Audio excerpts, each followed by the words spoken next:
What up, YouTube? How you all doing today? We're back with a food series episode. This is the third attempt we're trying to do for this one. First, second one we messed up, and then I had a dog bark on the first one, so apologize on that. We're ripping off videos right now as we speak. This is the third episode I've recorded. I've recorded a podcast. I'm just trying to rip off videos. I've been getting over sick over January, February, and now we're in March. Crazy to think.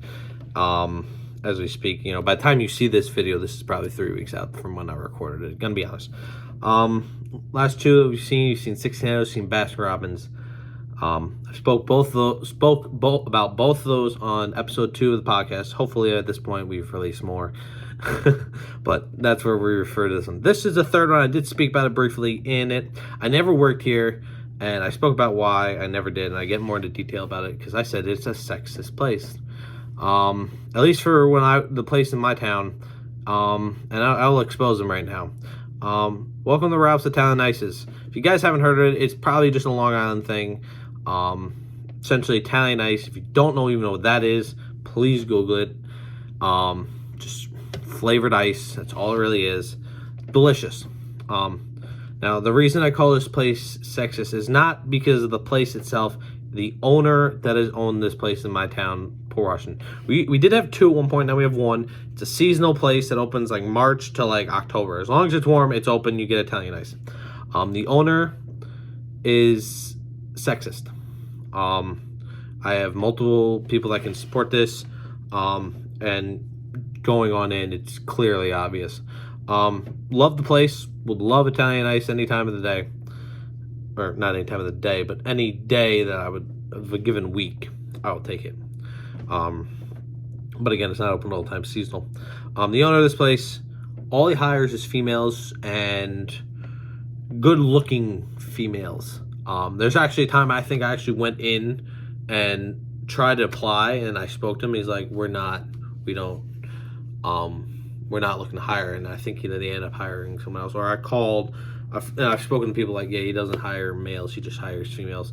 And of course, then, you know, crop tops, sweatpants, leggings, anything that sexualized a woman. And that's just how he was. Real creep. There's worse stories that are not related to food in this, but that I spoke about it just on the podcast, as I said. Don't get me wrong, I enjoy Italian ice. I really do. I knew a lot of people, a lot of female people that worked there, and I've heard the stories from them firsthand. So I'm just telling y'all what I've been told, and I believe them because I've known them for many years on end. So I don't know why I chose this place, gonna be honest. It was just kind of in the list of things I started writing down, I thought about. You know, as I said, I used to have two in my town. The second one wasn't as popular, closed. The one that was popular, it's in a weird spot. So we're coming down a hill, down towards the dock, and you can come up from downtown, and it meets at a T. And it's just like right there at the, like, if you would be an intersection, that's where it would be. It's in a weird spot because there is no parking. It's not like it's like the heart, like in the core. It's in a weird place. There's a deli right there. There's a dentist. There was a bookstore that closed. There's a few restaurants, international restaurants that were there. It's not this unique part of town because there's really just there. There is no parking. You have to park at the dock. You got to come up or park in the mini lot that was. You can get in, but you couldn't get out. Nightmare. So, but you know, definitely. On a nice summer day, nice warm spring day, you could go for some Italian ice. You know, they have some ice cream, but mainly Italian ice.